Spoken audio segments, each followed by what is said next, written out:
The WNBA draft ratings are officially in, and boy, oh boy, do we have some things to talk about. Let's talk about the elephant in the locker room. You know who we're talking about. Geno Auriemma, the UConn legend, the king of passive-aggressive interviews, and apparently the unofficial president of the Anybody But Caitlin Clark Club. His crown jewel, Paige Bueckers, just had her WNBA draft moment. But instead of the media fireworks we witnessed when Caitlin Clark went #1 overall last year, what did we get this time? A muted reception and, frankly, a big ol' reality check. For the last few months, the mainstream media, they have tried to convince us that Paige Bueckers is a draw. Me personally, I think she's a star, but I'm not exactly convinced that she is a draw. Let's not sugarcoat this. Paige Bueckers' draft viewership didn't just underwhelm, it flopped compared to Clark's. A respectable 1.3 million people tuned in for Bueckers, but when Caitlin Clark declared for the draft last year, a staggering 2.6 million showed up. That's double the eyeballs, double the buzz. And if you think this is just coincidence, you haven't been paying attention. You'll find a lot of stars, but there's only a handful of draws. There's only a handful of people over the past 40 or 50 years who have the impact, the drawing power to elevate the product into the mainstream. The media has been doing gymnastics to crown Bueckers the next face of women's basketball. ESPN has been running highlight reels, dropping feature interviews, and even splicing in that iconic Geno Auriemma smirk in post-game pressers, just to keep the narrative alive. But here's the thing. No amount of Connecticut mystique or coach speak can cover up what the numbers clearly show. Clark is the draw. Full stop. Whether or not Paige Bueckers is a star or a draw, that remains to be seen. Judging by the ratings for the Dump Diver draft the other night, Paige Bueckers is not a mainstream draw yet. WNBA drew 1.3 million viewers the other night for the draft on ESPN. Now, that number, it can be credited 100% to Paige Bueckers because every other player involved was completely unknown. This isn't about Paige lacking talent. She's got game. Nobody's disputing that. But star power? That magnetic pull that packs arenas and hijacks sports talk radio? That's Caitlin Clark's domain. And what we just witnessed with these draft numbers is the basketball audience voting with their eyeballs. And they weren't interested in the Geno-led hype machine. Let's be honest, Geno Auriemma's got a legacy. The man's won more championships than most franchises.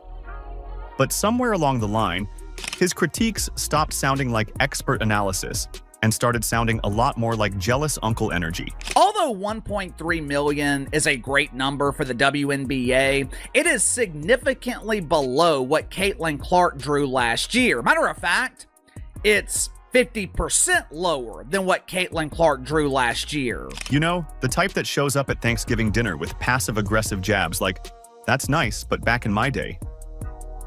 Geno's been doing that to Caitlin Clark for 2 seasons now. You're a great college player, like Caitlin was. The delusional fan base that follows her disrespected the WNBA players by saying she's going to go in that league and tear it apart. There were actually odds on she's 3rd or 4th in betting odds on being MVP of the WNBA. These people are so disrespectful and so unknowledgeable and so stupid that it gives women's basketball a bad name. Okay, so the kid was set up for failure right from the beginning. He's been downplaying her numbers, minimizing her impact, and constantly reminding everyone that her fans are delusional. Meanwhile, his star pupil just got overshadowed by someone who, spoiler alert, didn't need to wear a UConn jersey to become a national icon. The UConn PR machine may still be running, but the wheels are starting to come off. During the draft broadcast, the vibe was off. Interviews fell flat, names were mispronounced, energy was low. It was like everyone in the room knew they were standing in the shadow of last year's main event. I'm here with Anissa and Rakia, and we are holding it down right now. Oh, sorry. Go ahead. My bad. It's okay. Sorry. What? Go ahead, say your name. Cheyenne Zellers. I'm so sorry. That is embarrassing. Cheyenne, I apologize by that. Okay. That's so embarrassing. Even longtime broadcaster Tim Wilson didn't hold back. saying off-air that the difference between this year's draft and the last one was night and day. And he's right. One had a star that made history, the other had a star the league is trying to manufacture. 2025 second most viewed WNBA draft of all time with an average of 1.25 million viewers with a peak of 1.46 million viewers, up 119% versus 2023. And I know what the question may be, 2023, 2020. Well, Ben, just out of curiosity, because we're all curious around here, right? We all want to be well informed. What is it compared to the 2024 draft? So let's zoom out. Why do ratings matter this much? Because in professional sports, ratings aren't just numbers, they're dollar signs. They determine ad spend, sponsor deals, TV contracts, everything. A 49% viewership drop is not a stat you shrug off. That's a marketing crisis. That's a boardroom panic. That's somebody at ESPN getting a very tense Zoom call with their boss. It's down 49%. 49% of the audience said, yeah, I'll go watch paint dry instead. In fact, some people, Jason Whitlock, he didn't even realize the WNBA draft took place the other night. He found that out the next morning, that Paige Bueckers and the WNBA draft had actually taken place. Last year, 2.45 million, peaked with 3.09 million, up 307% from the previous high back in 2004. Here's where things get especially awkward. ESPN and the WNBA spent months building Paige up like she was going to carry the torch into a new era. They tried to replicate the Clark playbook, feature stories, breathless coverage, teases of a generational moment. But the public didn't bite. And why should they? When you've got the original still lighting it up nightly, why would you settle for the knockoff? 601,000 from 2004. So 2024 was up 307%. From 2004, 1.06 million women viewers was the 2024 draft. Now here we go, folks. This is when we get into the nooks, into the crannies, and into the fun. And let's not forget social media. Twitter was on fire the moment those numbers dropped. No Caitlyn, no ratings, one viral post read. Another said, they tried to replace the sun with a flashlight. Brutal, but accurate. The public isn't confused. They've made their choice. Caitlin Clark isn't just part of women's basketball.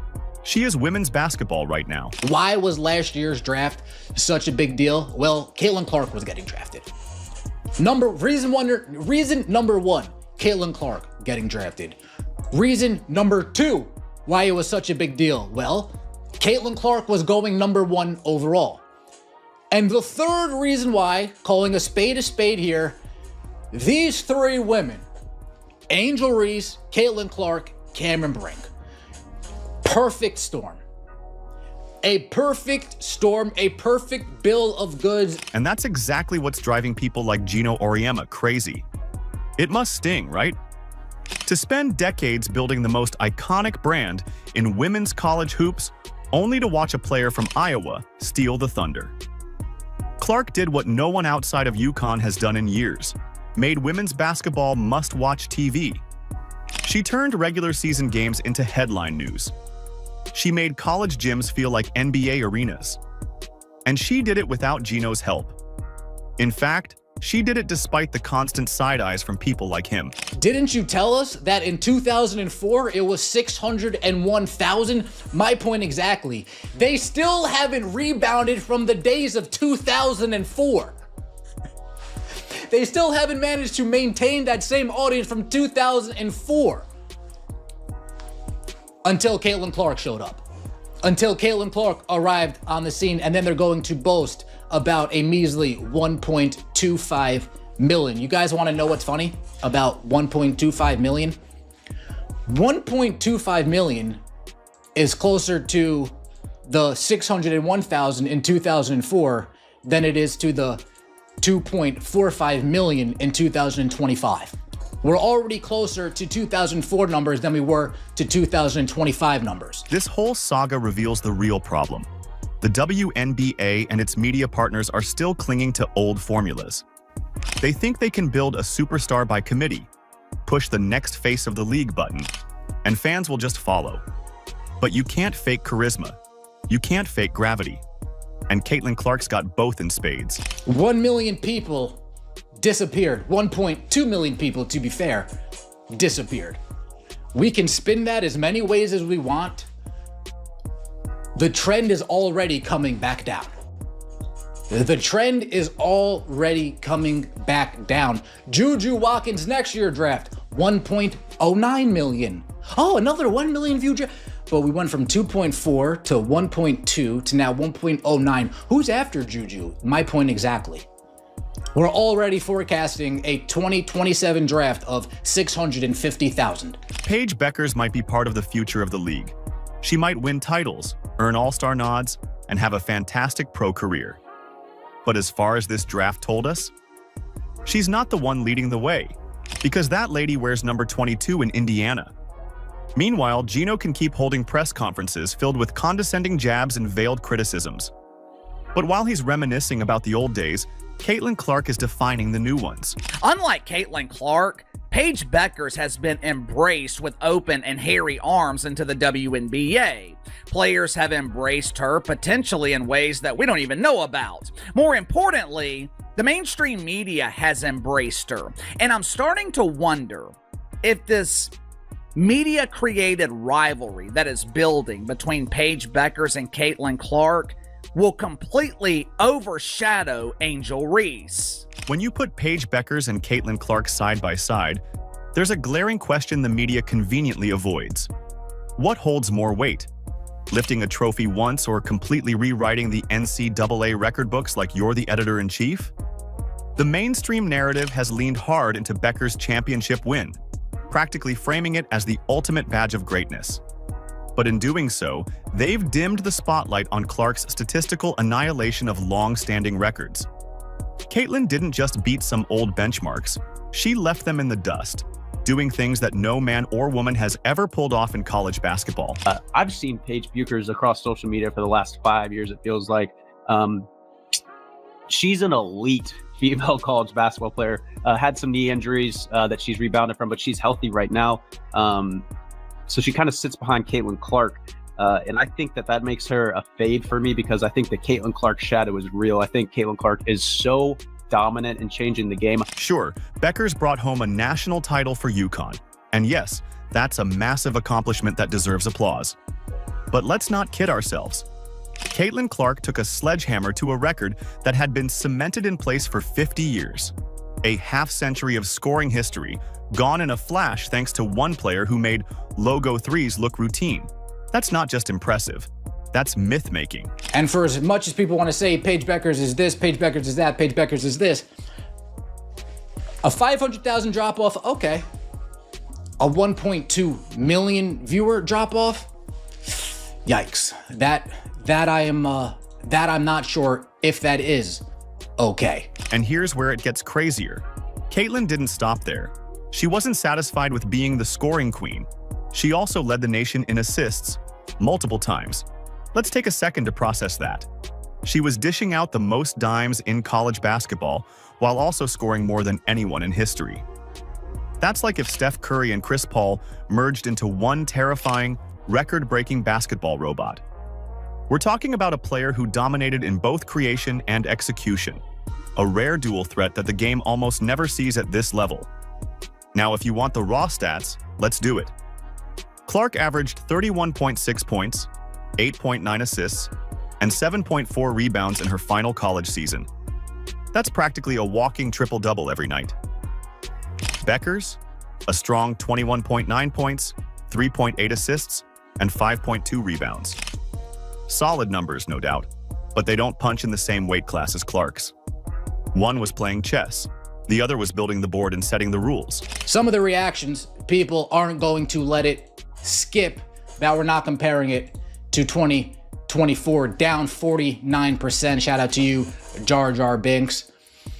He had to let him know twice. Big win for the WNBA draft. Yeah, they did over 1 million. Big win.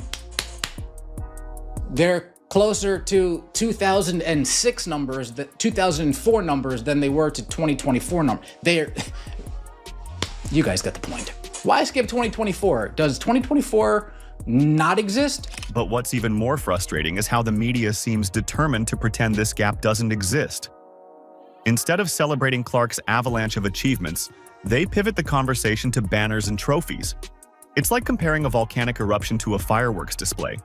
Sure, the latter's pretty, but one reshapes landscapes while the other just makes noise for a night. Clark's impact extended far beyond the box score. She turned ordinary games into national spectacles. She didn't just fill arenas, she filled them with anticipation, headlines, and mainstream buzz. She didn't need a championship to transform the sport. She did it through pure talent and a swagger that drew millions in. Her influence was seismic, creating waves that reached into living rooms that had never tuned into women's college basketball before. Great showing. Everything is compared to BC, before clock. That's right, we have a BC and we have an AC type of era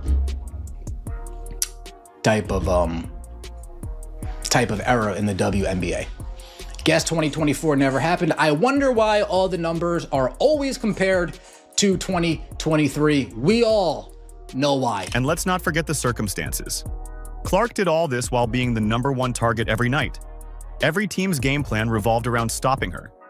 Box and ones, triple teams, junk defenses, none of it worked. Everyone knew Caitlin was getting the ball, and she still torched them. That's legendary territory. Most stars fade under that kind of pressure.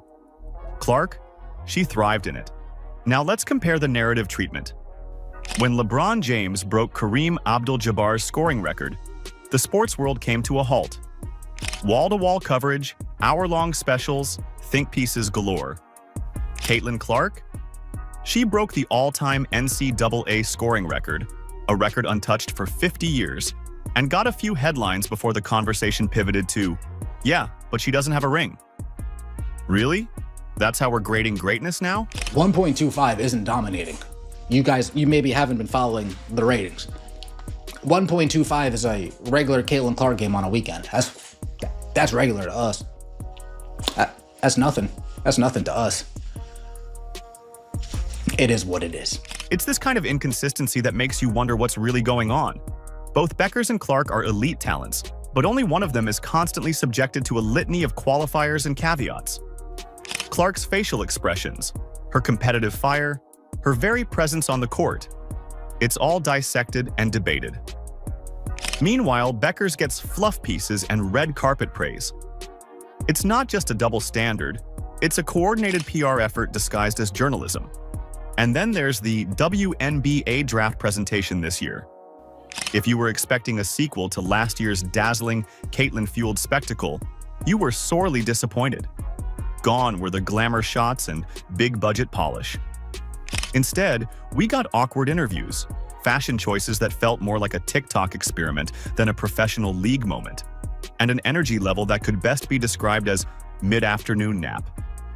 It didn't feel like a celebration, it felt like a reset. I've also noticed that the media has been overwhelmingly positive in their coverage of Paige Bueckers. Now, this is pure speculation on my part, but this is what I think the media is doing. The spankers in the media actually believe that Caitlin Clark is popular because she's white. They think little girls idolize her because she lacks melanin. They think grown men watched women's basketball for the first time because a white girl was dominating the sport. I know for normal people it sounds ridiculous, but this is how our media thinks. That shift in tone wasn't accidental. It felt like the league was making a statement. We're steering this ship in a different direction. A direction, mind you, that seemed oddly allergic to the mainstream momentum Clark had generated. Fans noticed. Social media lit up with side-by-side comparisons of last year's draft and this one. Where's the energy? Where's the class? Was the consensus. And the league offered no real explanation, just silence and vibes. This wasn't just a vibe shift. It was a calculated branding decision. The league, it seems, is trying to redefine what it wants to be. And in doing so, it may be sacrificing the very thing that brought it to the dance. Clark didn't just boost viewership, she redefined what was possible. And instead of embracing that, the WNBA is hedging its bets, hoping it can ride Paige Bueckers' narrative into a future they can more comfortably control. I think the media is creating this rivalry between Caitlin Clark and Paige Bueckers, hoping that Paige Bueckers will become the new face of the WNBA. The media will continue demonizing Caitlin Clark while praising her rival. And they're hoping that people will instantly follow Paige Bueckers because she also lacks melanin. You see, the media is fine with Paige being the face of the WNBA because she's already proven to be a loyal comrade. They can depend on her, maybe even control her. They can't do that with Caitlin Clark, either because she is unwilling or she's realized that she does not need the media to be a mainstream draw. The bias becomes crystal clear when you look at how differently the media treats these two stars. Caitlin Clark is constantly under the microscope.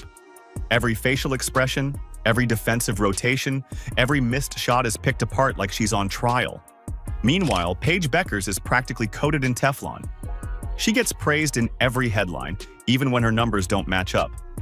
Some coverage has even veered into uncomfortable territory, with Clark's race being a point of criticism, while Bueckers gets a free pass.